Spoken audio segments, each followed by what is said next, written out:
In this video, I'm going to answer the 8 most commonly asked questions about multiple sclerosis. Don't turn away, because that starts right now.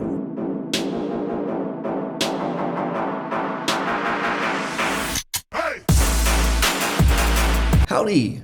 Thanks for learning about MS with me, Aaron Boster. I'm the founder of the Boster Center for Multiple Sclerosis, where we care for families impacted by MS from around the globe. We accept all major insurance carriers, and we're currently actively enrolling for clinical trials. In today's video, I'm going to be sharing those 8 most commonly asked questions and my answers. So let's jump in. What is multiple sclerosis?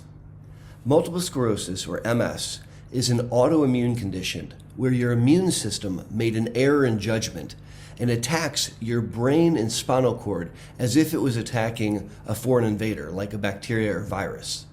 It can cause attacks of neurological dysfunction, also referred to as flares, exacerbation, or relapses, and in the background, over years, there can be a slow accumulation of neurological dysfunction, which we call progression.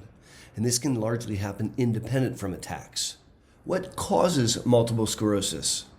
Well, it's believed that certain populations of people share genes that encode for their immune system, which predispose them to be more likely to experience autoimmunity than to not.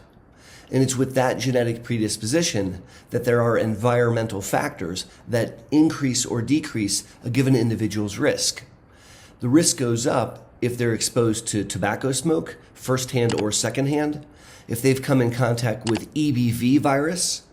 It goes up if they have a low vitamin D, and if they are morbidly obese pre-puberty. We then believe the person comes in contact with a virus and tries to fight it off, but their immune system, in an attempt at making an arsenal against it, sets up the autoimmunity that leads to MS.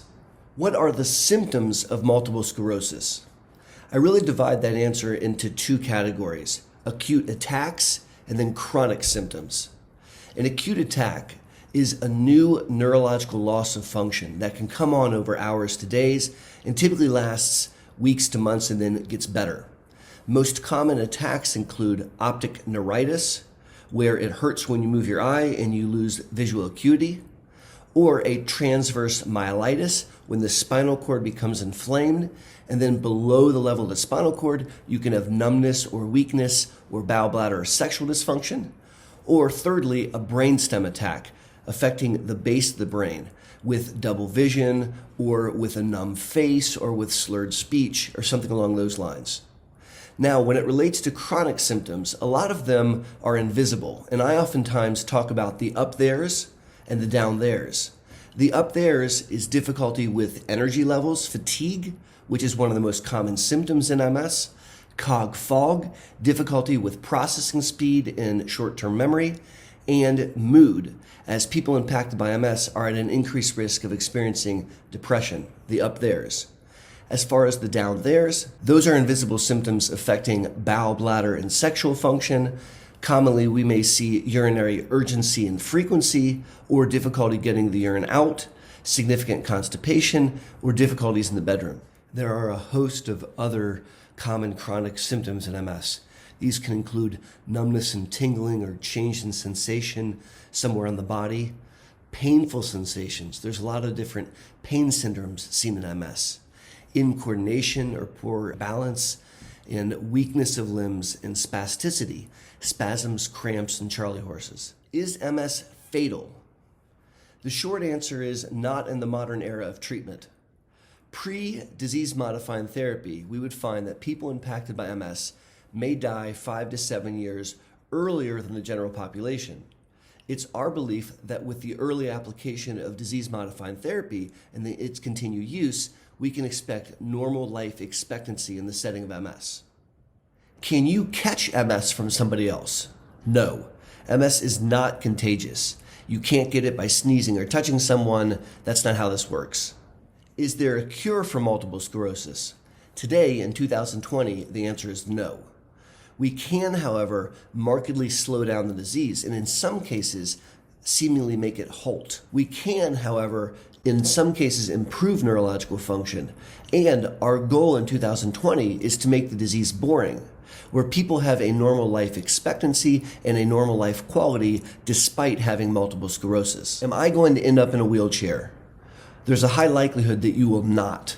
And the majority of people with multiple sclerosis go out 30, 45 years and never need a wheelchair to move around. Which MS treatment is right for me? It's my opinion to live your best life despite having MS that I want you to be 4 for 4 in your fight against the disease. Being 4 for 4 reminds us that there are 4 things that slow down the disease, and obviously I want you to do all of them. So what are they? Number 1 is not to smoke cigarettes, because smoking speeds up MS by about 50%. Number 2 is to exercise as part of your lifestyle. People impacted by MS that exercise regularly end up neurologically less disabled compared to those that don't.